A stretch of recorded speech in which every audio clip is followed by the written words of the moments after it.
Hi all, good morning. Coffee with investors, nice and warm. Finding a top rental managing agent is a task.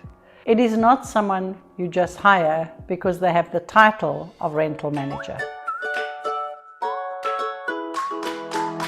There is a huge difference between a rental agent and a rental manager. A rental agent might just place a tenant for you and disappear. It's great, you think it's fine, you're saving more money. And are you saving? No, you're not really saving.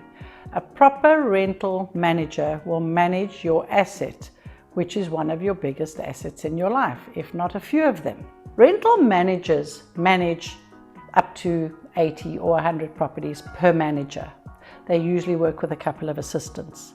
And what you need to find out from the company, and more so from the person who's going to be managing your properties, is who will you be speaking with? Are you going to call in, need some help, talk to someone about your property, and actually end up speaking to a business development manager or the front desk? That's not going to help you. You want to have direct access to the person who's doing your inspections, who's managing your property, who's hands-on with your property. You do not want to be talking to a machine.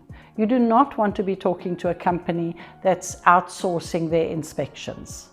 You want to know what are their procedures. You want to speak to this agent, the one who's helping you with your property. You want to know what their experience is. You do not want somebody who's a newbie. You're fine with experienced agent and a newbie assistant.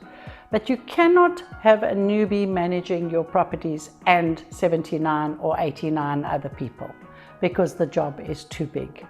You want somebody that will communicate. You want to know how are they going to communicate with you. You don't want it that they just get on with the job and believe they're doing the job well and you don't hear anything.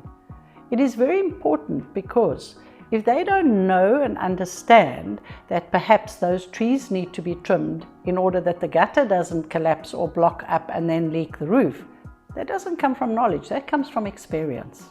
It's the small things with your property that can lead to the bigger things.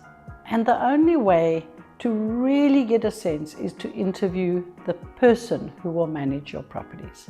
What is that person's ratio? How many people per property does the company have? That way you can assess. You cannot just willy-nilly give your property to a company and hope for the best. Happy investing.